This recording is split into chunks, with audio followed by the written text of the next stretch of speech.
It's hard enough to deal with infertility when it feels like you're the only one struggling to conceive. But when it feels like everyone around you is pregnant, it can be downright discouraging. If you're struggling with comparison and discouragement, here are some tips on how to cope. Today's episode is brought to you by the Fertility Prayer Checklist. The real reason why it's possible for you to get pregnant without dealing with discouragement in your TTC journey is because of the free fertility prayer checklist. Grab yours now at mothermindset.com/prayer. Experiencing infertility can often feel like you're living in a different world, living in a different world from everyone else whose lives are changing drastically as they become parents. And it can be overwhelming. And painfully isolating to see just the people around you grow their families while feeling so empty inside. I know I've been there, but however, it is important to acknowledge what you're going through and give yourself permission to experience your full range of emotions. Cry if you need to, right? That's why my first tip is to acknowledge your feelings.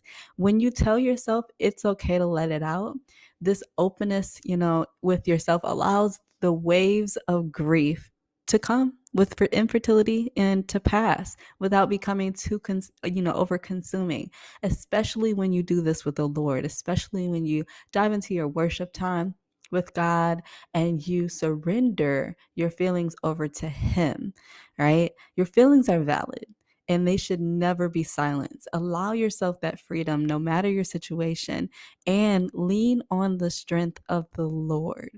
My next tip is to talk about your experiences. Coping with infertility when it seems like everyone around you is pregnant can be isolating, it can be disheartening. It's hard to find someone, who truly understands that emotional roller coaster. But the good news is they're out there. There are people out there who can provide support. Consider talking to a close friend or a family member, or if you prefer, a professional like a fertility coach like myself.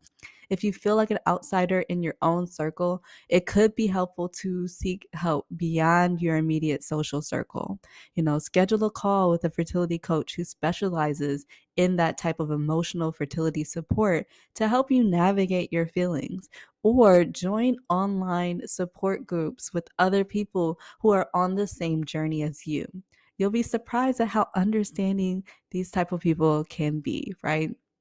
Sometimes just knowing that somebody else is going through something similar can bring you peace of mind. And it's important to remember that when it comes to infertility, sometimes a listening ear from someone who gets it is all we need to lighten the load. Number three, find an infertility support group. Along the lines of finding support from one particular person, find a group, find an infertility support group.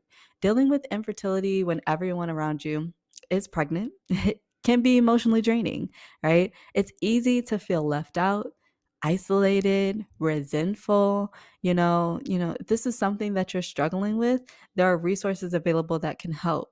Consider, finding a infertility support group either in your area locally or online to connect with others who might have similar challenges and experiences as you do. I personally have a fertility support group as a fertility coach called the Fertility Mindset Mentorship, where I walk women through getting pregnant naturally without sacrificing their peace. We do this by surrendering to God, changing their mindsets, and preparing their bodies for pregnancy. You can learn more at fertilitymindsetmentorship.com.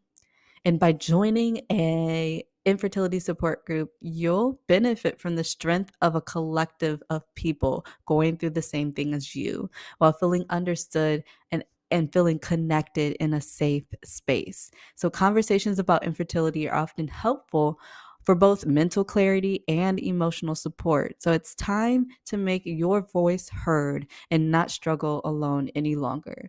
Talk to other women who deeply understand what it's like to painstakingly plan for a family that feels out of reach. Number four is to avoid triggers. Avoid triggers.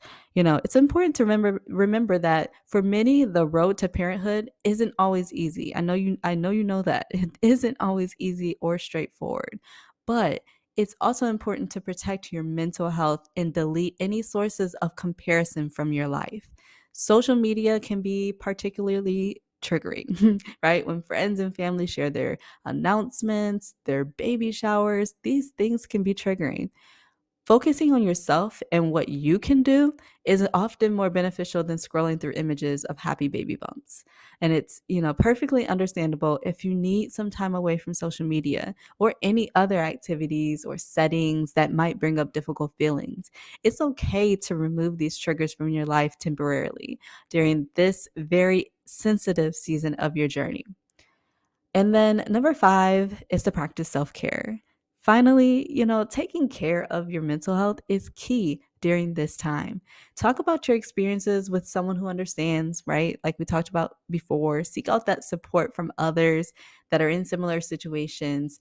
Avoid comparison triggers where possible and practice self-care. Practice taking care of yourself by giving yourself, the love you deserve through nourishing activities such as getting regular exercise, eating healthy meals, getting enough sleep each night. Those are all, different types of self-care activities that, are small but can make a huge difference. You'll make strides toward feeling more empowered on your journey to parenthood when you take better care of yourself. Remember that although it may seem like everyone around you is pregnant, they are not living your story or walking your path. You are. So don't fall into that comparison trap. Coping with infertility when everyone around you seems to be pregnant can be an incredibly difficult experience, but it's important to take care of yourself in order to stay strong and positive. These tips can help to improve both your physical and mental health, as well as give you the energy to find strength from the Lord when things feel like they are at their toughest. Most importantly, it is essential that you allow yourself time and space to express all of your emotions during this challenging period of your life. And remember that it's okay to reach out for help if necessary.